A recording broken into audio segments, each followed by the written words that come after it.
I am Stephanie, 30 years old, and a marketing consultant who just launched my own business.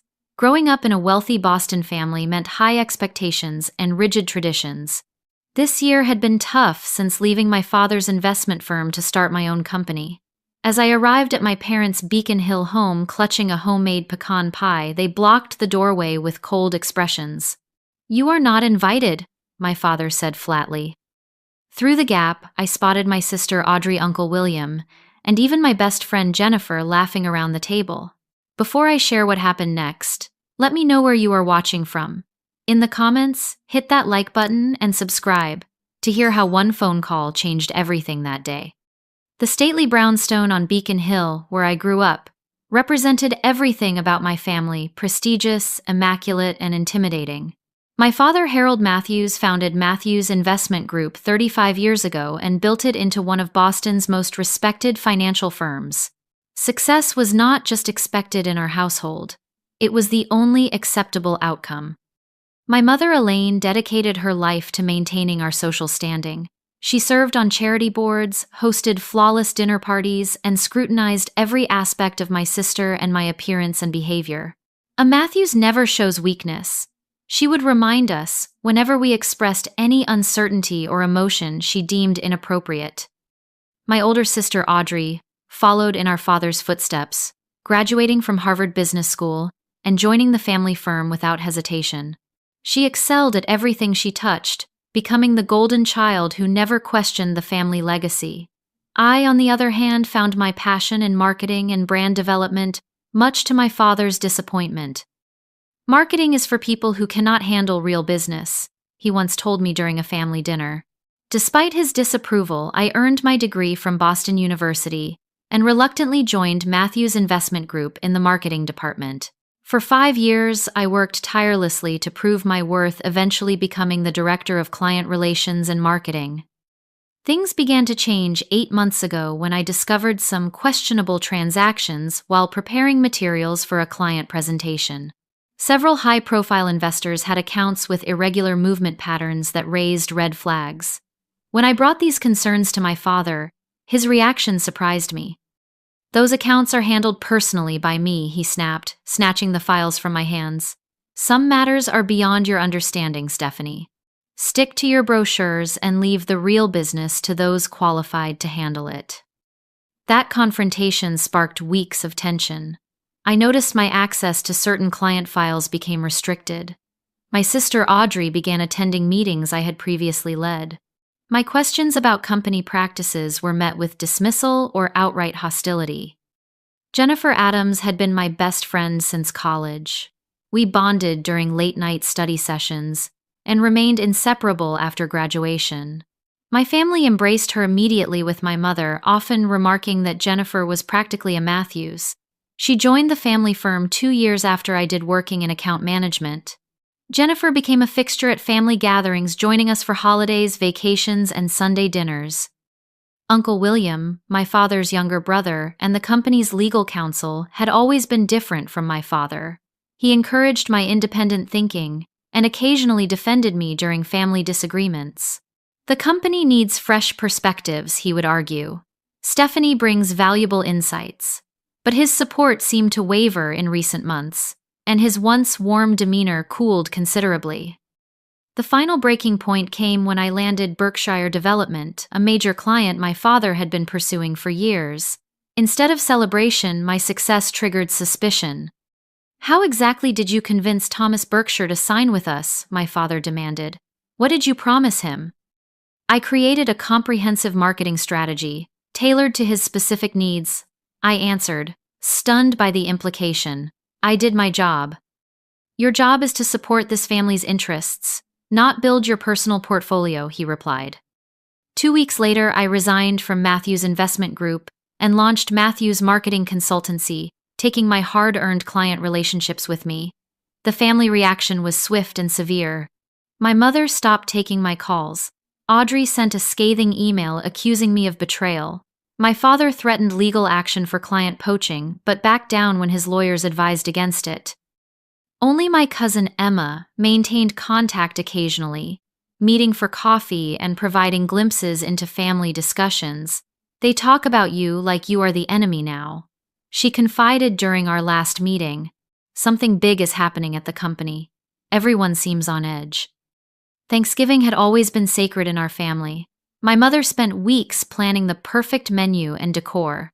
My father used the occasion to reinforce family bonds and loyalty. Despite our estrangement, I never imagined they would exclude me from this tradition. I called my mother the week before to confirm details. "The usual time, dear," she said coolly. 2 o'clock. "And please wear something appropriate this year." Her tone concerned me, but I interpreted it as typical maternal criticism, not a warning of what was to come. Thanksgiving morning arrived with unseasonably warm sunshine streaming through my apartment windows. I woke up feeling cautiously optimistic about reconciling with my family. The previous night I had baked my father's favorite pecan pie, following my grandmother's recipe, the rich aroma of brown sugar and roasted nuts filling my kitchen. This peace offering I hoped would soften the tension that had built between us over the past months. I spent an hour selecting my outfit, finally deciding on a forest green cashmere sweater and camel wool skirt that my mother had once complimented. My hair was styled in the conservative waves she preferred, and I applied minimal makeup, knowing she disapproved of anything too bold. Every choice was calculated to avoid criticism and create the smoothest path to reconciliation. Family is everything, I reminded myself, repeating my father's favorite phrase, as I gathered my purse, the carefully packaged pie, and a bottle of expensive Cabernet Sauvignon from my client's vineyard. This small token represented my professional success, something I still hoped they might eventually appreciate. The drive to Beacon Hill took 20 minutes. I rehearsed potential conversation starters during the journey.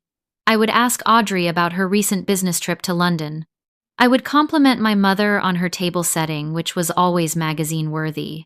I would discuss the Patriots season with Uncle William, avoiding any mention of business or my departure from the family firm. As I turned onto Chestnut Street, my stomach tightened when I noticed the unusual number of cars parked near my parents' home.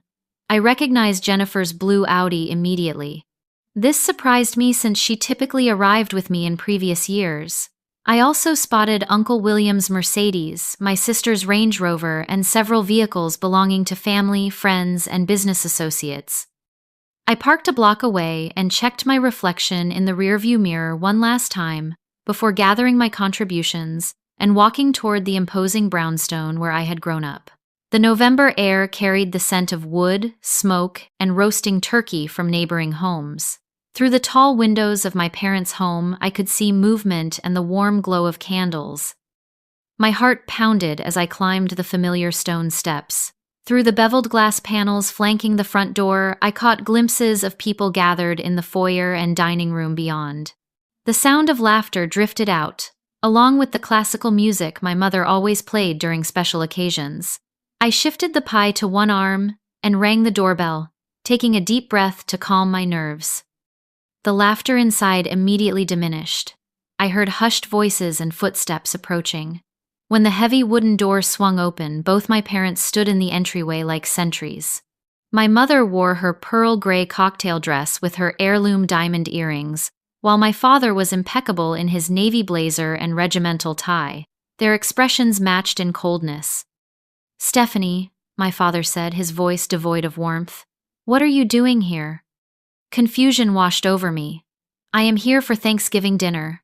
Mom confirmed last week that it starts at 2 o'clock. My mother's perfectly manicured hand tightened on the doorframe. "There has been a misunderstanding. You are not invited this year." The words hit me like a physical blow. Through the space between them, I could see into the formal dining room where the table was set with the family china and crystal. The centerpiece of autumn flowers and gourds that my mother created every year dominated the center of the table. Around it sat familiar faces, including my sister Audrey, in an elegant burgundy dress, Uncle William, with a glass of scotch in hand, and most shockingly, Jennifer, my supposed best friend, occupying what had always been my seat at the table. All conversation had stopped. Everyone was watching the scene unfolding at the door. Some faces showed discomfort, others curiosity, and a few, including Jennifer and my sister, displayed something that looked disturbingly like satisfaction. Jennifer quickly looked away when our eyes met. But I brought pie, I said lamely, the absurdity of my statement hitting me even as the words left my mouth. Dad's favorite. That will not be necessary, my father replied, making no move to accept it. We have dessert arranged. I think it would be best if you left now. I stood there, the pie growing heavy in my arms, as the reality of the situation sank in. This was not a misunderstanding or a spontaneous decision. This was planned. They had deliberately excluded me and invited everyone else, including my best friend who now sat in my place. Can I ask why I managed struggling to keep my voice steady? I think you know why, my mother said, her voice barely above a whisper. Your choices have consequences, Stephanie. Without offering further explanation, my father began to close the door. Goodbye, Stephanie. Drive safely. The heavy door shut with finality, leaving me standing alone on the steps, with a homemade pie and a bottle of wine meant to be shared with family. Through the door, I heard conversation resume, though more subdued than before. Someone turned up the music as if to drown out any lingering awkwardness from my dismissal. I stood there for several seconds, too shocked to move. Pride kept my shoulders straight as I turned and walked back down the steps.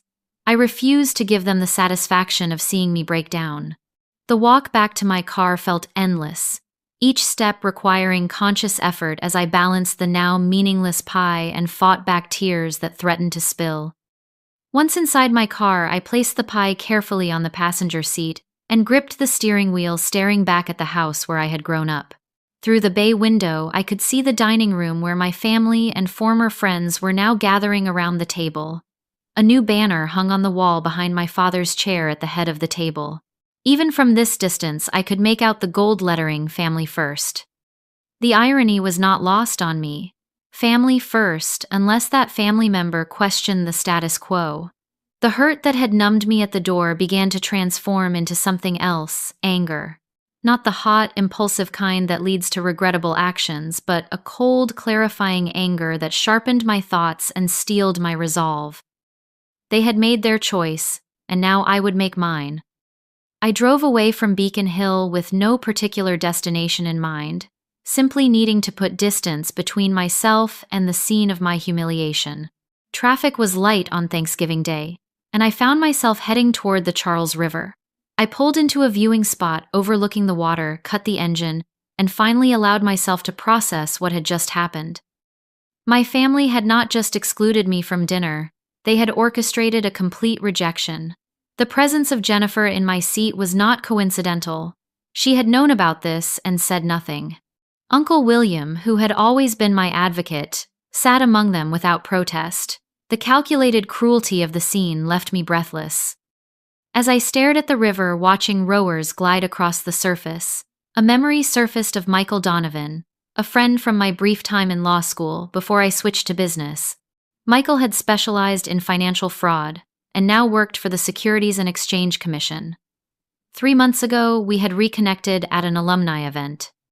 Something does not feel right about some of the accounts I had confided in him after a few glasses of wine. Large transfers to offshore entities, inconsistent reporting patterns, client accounts being consolidated without clear documentation. Michael had looked at me intently. Do you have any proof, Stephanie? These are serious concerns. I copied some files before I left. I admitted surprised by my own confession, but I have not looked at them.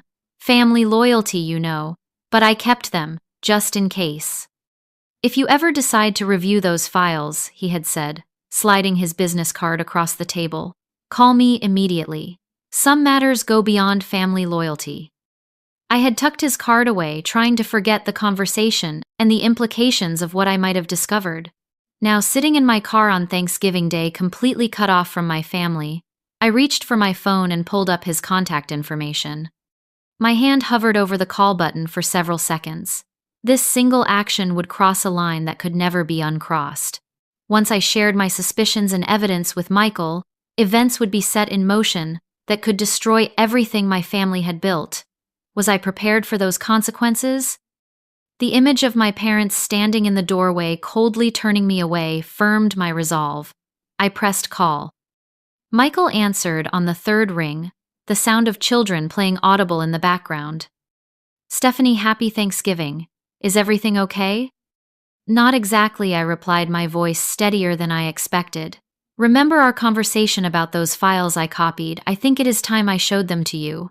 How quickly can we meet? The background noise on his end diminished, as he apparently moved to a quieter location. This sounds serious. Are you sure you want to pursue this? Once we start looking, we cannot unsee what we find. I am sure, I said, surprising myself with my certainty. My family just made their position very clear. Now I need to stand by my principles. I can meet you tomorrow morning, he said. 8 o'clock at my office. Bring everything you have. I will be there, I promised, ending the call. The drive back to my apartment in Cambridge took longer than usual as I took a circuitous route, passing places that held memories: my elementary school, the ice cream shop where we celebrated good report cards, the park where my father had taught me to ride a bike. Each landmark represented a family that no longer existed, if it ever truly had. I contrasted these memories with Thanksgivings past, my mother directing the precise placement of each dish, my father carving the turkey with surgical precision, Audrey sharing news of her latest accomplishment, everyone playing their assigned roles in our family performance. Had there ever been genuine connection beneath the polished veneer? My phone vibrated with a text message from Audrey. This is for the best. You brought this on yourself. No explanation. No apology. Just cold judgment from the sister who had once shared my childhood secrets and dreams. I did not reply. My apartment building looked particularly lonely when I arrived. Earlier that week, I had decorated my living room with tasteful fall arrangements and a small table set for one, still hoping for an invitation elsewhere or perhaps a friend to join me. Now, those decorations seemed like sad reminders of my isolation. I changed out of my carefully chosen outfit into comfortable jeans and a sweater, placing the rejected pie on my kitchen counter. The bottle of wine I had planned to bring to dinner now served a different purpose. I opened it and poured myself a generous glass. My refrigerator contained little appropriate for a holiday meal, but I found some cheese crackers and deli turkey I had purchased earlier in the week. I arranged them on a plate alongside some grapes and sat at my small dining table. Happy Thanksgiving to me, I whispered, raising my wine glass in a solitary toast. The first sip broke something inside me. Tears came suddenly and violently, years of stifled emotions finally finding release. I cried for the family I thought I had, for the betrayal by Jennifer, for the lonely path ahead of me. The tears eventually subsided, leaving behind a strange clarity. I had been living in limbo these past months, neither fully separated from my family nor truly independent. Today's rejection, painful as it was, had severed those ties definitively. Now I needed to decide what came next. I walked to my home office and opened the hidden panel behind my bookshelf where I had concealed the documents copied from my father's files. The time for avoidance was over. The documents I had hidden away months ago now lay spread across my dining table, creating a paper trail of deception that I could no longer ignore. When I first copied these files, I had acted on instinct, sensing something wrong but unable to face the implications. Now, with a glass of wine in hand and nothing left to lose, I began to methodically analyze what I had. Account statements from high-net-worth clients showed irregular patterns of withdrawals and deposits. Investment reports contained discrepancies between reported returns and actual performance. There were transfers to offshore entities with vague designations and minimal documentation. What initially appeared as isolated anomalies gradually revealed themselves as components of a deliberate system. My father, the paragon of financial integrity in Boston society, had been defrauding investors, and he had not been doing it alone. I found emails between my father and Audrey, discussing how to address client concerns by adjusting reported returns and reallocating assets temporarily. The clinical language barely disguised the reality. They were misrepresenting investment performance and using new client funds to cover withdrawals from existing accounts. A classic Ponzi scheme executed with the sophistication one would expect from Harvard Business School graduates. More disturbing were the emails that mentioned me directly. Stephanie's access to the Ferguson and Williams accounts needs to be restricted. My father had written 3 weeks before I discovered the irregularities. Her marketing role does not require this level of financial detail. Already handled, Audrey had replied. Jennifer has helped redirect her attention to the new client presentations. Jennifer, my best friend. Her name appeared repeatedly in email chains with my family, often in contexts that made it clear she had been actively working against me for months. Stephanie mentioned concerns about the Osaka transfers, she wrote in one message. I deflected by emphasizing the confidentiality protocols. Should we be worried? My father's response was chilling. Maintain normal relations with Stephanie while we assess the situation. We need to know exactly what she suspects and who she has spoken with. The realization that Jennifer had been reporting on me to my family using our friendship as a monitoring tool felt like a second betrayal, somehow even more painful than the first. I had trusted her, completely sharing my doubts and fears about leaving the family business. She had encouraged me to take the leap, while apparently reporting every detail back to my father. Further in the email chain, I found messages from after my departure from the firm. Jennifer will take over Stephanie's client relationships, my father wrote. Her loyalty has earned her this advancement. Loyalty. The word that my father valued above all else had been weaponized against me. But the betrayal went even deeper than professional manipulation. A folder labeled Personal contained social media screenshots and photos that at first seemed irrelevant to the financial matters at hand. Then I noticed the recurring theme images of Jennifer and Audrey together.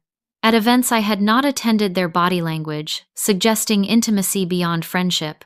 The final photo showed them embracing in my father's lake house, clearly unaware they were being photographed.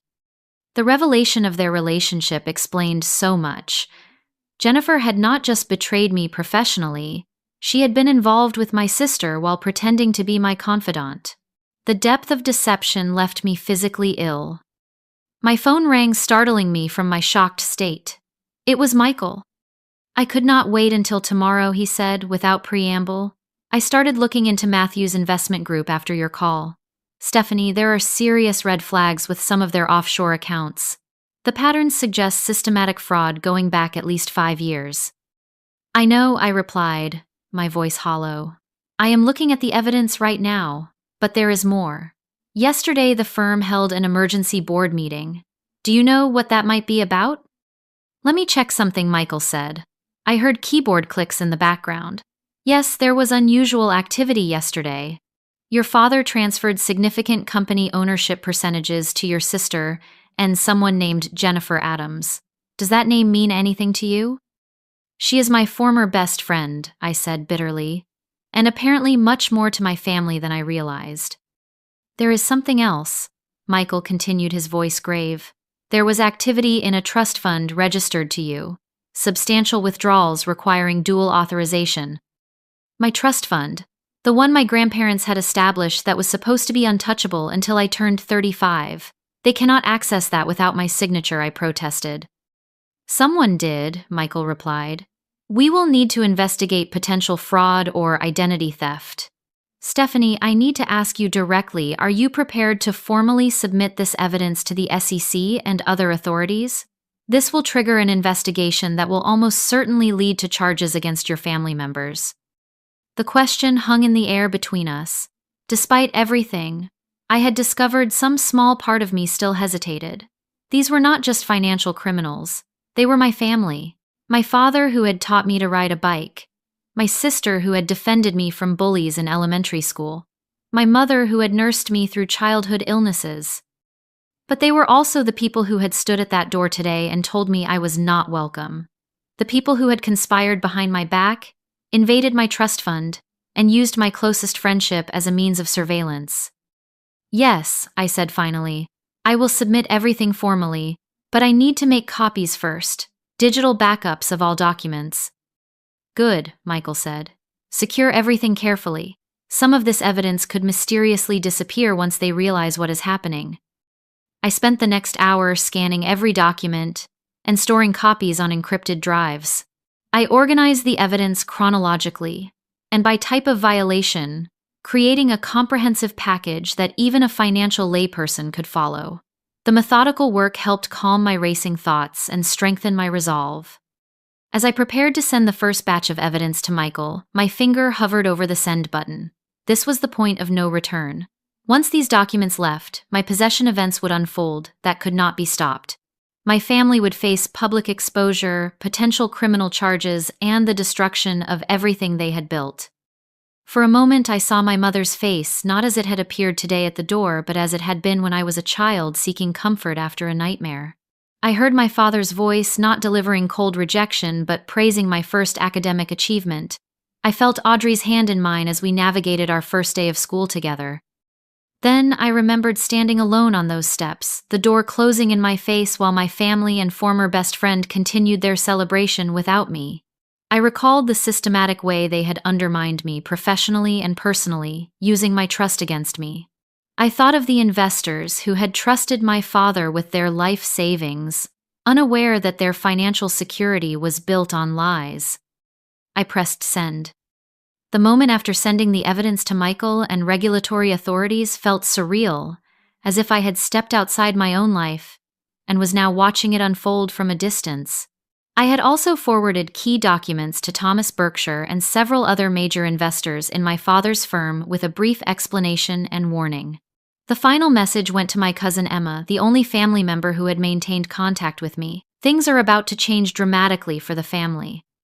Be careful about your own investments and connections to the firm.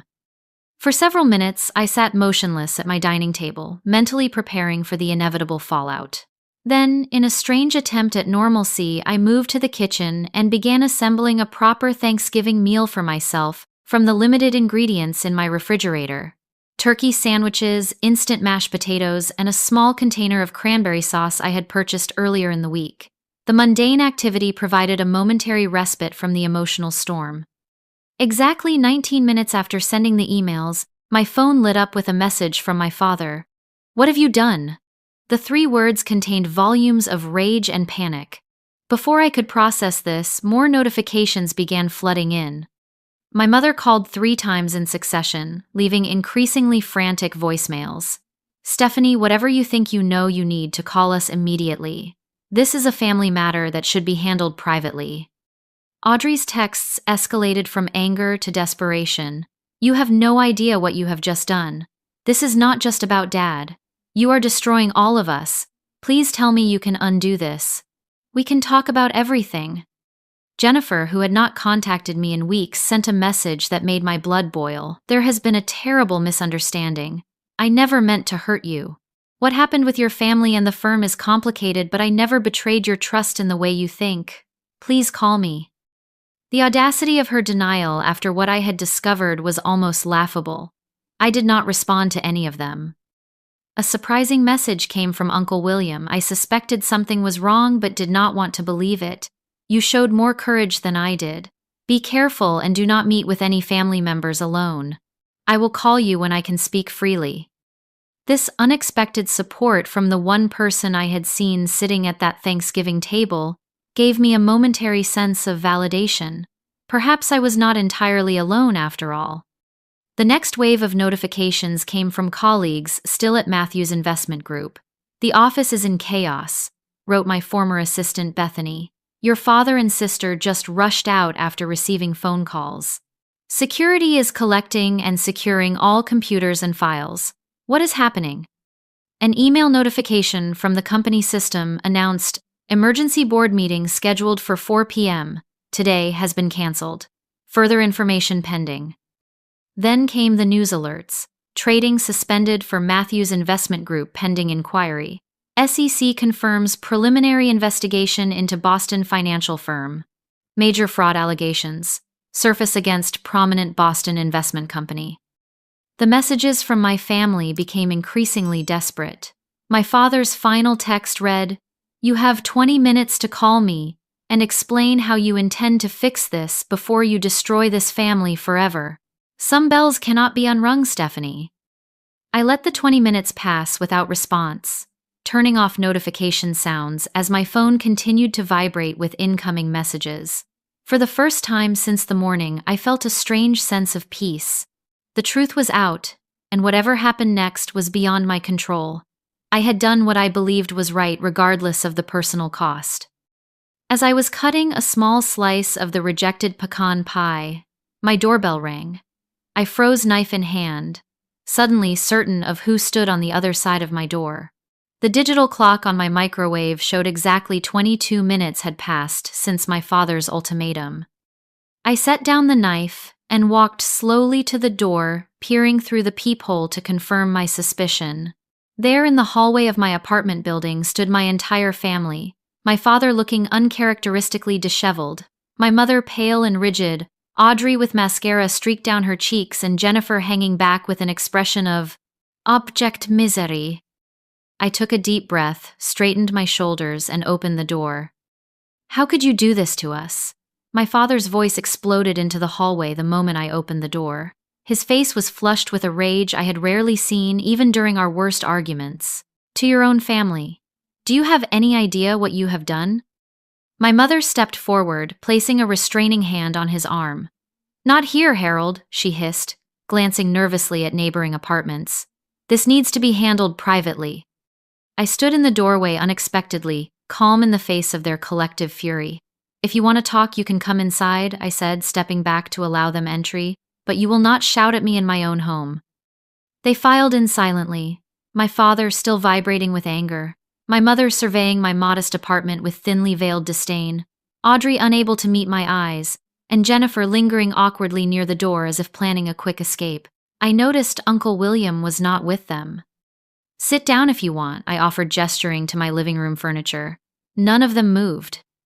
"You need to retract everything immediately," my father demanded, his voice slightly lower but no less intense.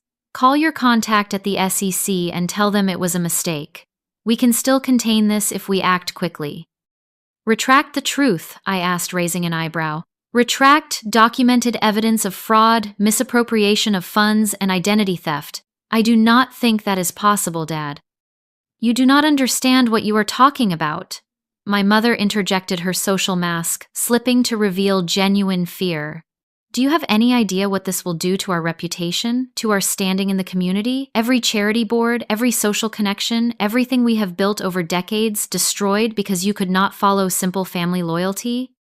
"Loyalty," I repeated the word, tasting bitter. "Was it loyalty when you accessed my trust fund without authorization? Was it loyalty when you excluded me from Thanksgiving while welcoming the woman who betrayed me? Please explain your definition of loyalty, because it seems to only work in one direction." Audrey finally spoke, her voice hoarse. "You do not understand the pressure," she said, sinking onto my couch, uninvited. "Dad needed certain returns to keep major clients. When the market turned against us in 2019, we had to make adjustments just to keep the firm afloat. It started small, just temporary reallocations. Then it grew." "Do not say another word, Audrey," my father snapped. "She is probably recording this entire conversation." I almost laughed at his paranoia. "I do not need to record anything. The documents speak for themselves." Jennifer stepped forward, her eyes red. "Stephanie, please. This affects more people than just your family. There are employees who will lose everything, clients whose finances will be ruined. There must be some way to resolve this without complete destruction." The audacity of her plea ignited my anger. "You have no right to speak to me about anything I said coldly. You used our friendship to spy on me. You reported my every concern and question back to them. And all while you were involved with my sister. Did you enjoy playing me for a fool, Jennifer?" Her face crumpled. "It was not like that. Not at first. Audrey and that happened later. I never meant to hurt you." A movement at the door interrupted our confrontation. Uncle William slipped into the apartment, nodding briefly to me before addressing my father. "Harold, they are securing the office files as we speak. The SEC has already frozen the primary accounts. You need to call Gerald immediately." He turned to me. "I came to warn you. They are looking for someone to blame, and they have decided it should be you." My father's expression confirmed this assessment. "You were involved enough in these accounts to be implicated," he said, his tone shifting from rage to calculated manipulation. "If you cooperate now, present this as a misunderstanding, we can protect you. Otherwise, our lawyers will have no choice but to present evidence of your involvement." "Evidence you would fabricate," I replied calmly. "But that will not work. I have been documenting my concerns and the restricted access to those accounts for months. Michael has the timeline of my discoveries and communications, and I was never a signatory on the fraudulent transfers. My father's face darkened at the mention of Michael's name. So, this is about some man. You are destroying your family for an SEC boyfriend. This is about doing what is right, I countered. Something this family seems to have forgotten long ago. My mother approached me, attempting a different tactic. Darling, we can fix this. Your father can move funds to cover any discrepancies. No one will lose money. The firm can recover. We can welcome you back, restore your position, even give you more authority, whatever you want. The transparent bribery attempt was almost sad. It is too late for that. The authorities already have everything. Name your price, my father said bluntly. Everyone has one. 1 million, 5 million, your own division within the company. What will it take for you to help us contain this? I looked at him, truly looked at the man who had raised me, now revealed, as someone who believed everything and everyone could be bought. I already have what I need, the truth. Truth, he scoffed. Truth does not pay bills or maintain reputations. Truth is a luxury for people who do not understand how the world really works. I understand exactly how your world works now, I replied, and I want no part of it. Audrey stood suddenly. She is not going to help us, she told my father. But there is something else you should know. She controls the Norton Trust shares now that she is 30.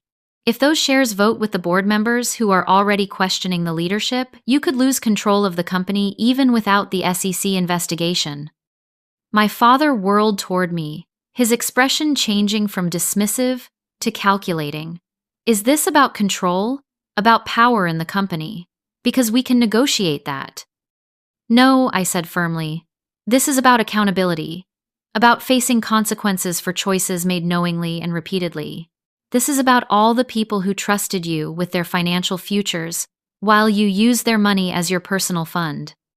My mother crumpled onto the couch, the reality of their situation finally sinking in. We will be ruined, she whispered. Everything we built, everything we are gone. Audrey knelt beside her, offering comfort while shooting accusing glares in my direction.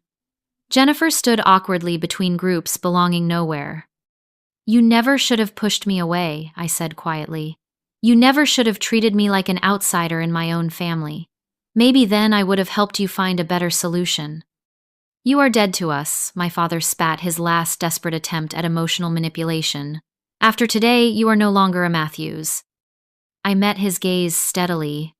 I stopped being a Matthews the moment you closed that door in my face. Now I need all of you to leave. My lawyer will contact you about any further communications. Jennifer made one last attempt to approach me. Stephanie, please. I know I hurt you terribly, but you have to believe I cared about you. Our friendship was not a lie. A real friend would not have sat at that table today while I was turned away, I replied. A real friend would have stood up and walked out. You made your choice, Jennifer. Now you get to live with it, just like the rest of them. One by one, they left my apartment. My father stormed out without another word. My mother paused at the door, looking back with a mixture of anger and loss before following him. Audrey hesitated, seeming on the verge of saying something meaningful, but ultimately shook her head and left in silence. Jennifer was the last to go, tears streaming down her face as she whispered a final, "I am sorry," that echoed hollowly in the room. Uncle William lingered briefly. This will get worse before it gets better, he warned. But you did the right thing. I should have done it myself years ago when I first suspected. He squeezed my shoulder gently before following the others. When the door closed behind them, I stood in the sudden silence of my apartment, surrounded by the remnants of a makeshift Thanksgiving meal and the scattered documents that had changed everything. For the first time that day, I allowed myself to acknowledge the full weight of what had happened and what was still to come. The family I had known was gone forever, but in its place was something I had never fully possessed before, the freedom to live according to my own principles, regardless of the cost. 1 year later, I stood in my kitchen arranging a bouquet of autumn flowers for my dining table. The aroma of roasting turkey and fresh baked bread filled my new home, a comfortable townhouse in Cambridge that I had purchased 6 months ago. Through the archway, I could see the dining table set for 8 people, complete with place cards and handwritten notes of gratitude at each setting. The past year had unfolded in ways I could never have predicted on that fateful Thanksgiving day when I stood rejected at my parents' door. The Matthews Investment Group underwent a complete restructuring after the investigation revealed systematic fraud affecting hundreds of clients. My father, facing multiple federal charges, ultimately accepted a plea deal that included full cooperation, significant financial penalties, and house arrest rather than prison time. His reputation in Boston financial circles was destroyed, but he had avoided the worst legal consequences by surrendering control of the firm to a court-appointed board. That board surprisingly had approached me 3 months after the scandal broke. "We need someone with the Matthews name who understands the business but wasn't implicated in the fraud," the new chairperson explained. "Your reputation for ethics is exactly what the company needs to rebuild trust." After careful consideration, I accepted a position on the board with oversight of compliance and ethical practices. The irony of becoming the family moral compass was not lost on me, but I embraced the opportunity to help make things right for the clients who had been harmed. My relationship with my family evolved in unexpected ways. My mother still maintained a cool distance, unable to forgive me for the public humiliation she experienced.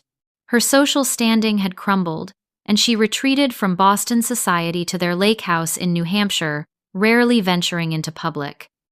Audrey, however, surprised me by reaching out 6 months after the confrontation. "I have been in therapy," she admitted during our first cautious coffee meeting.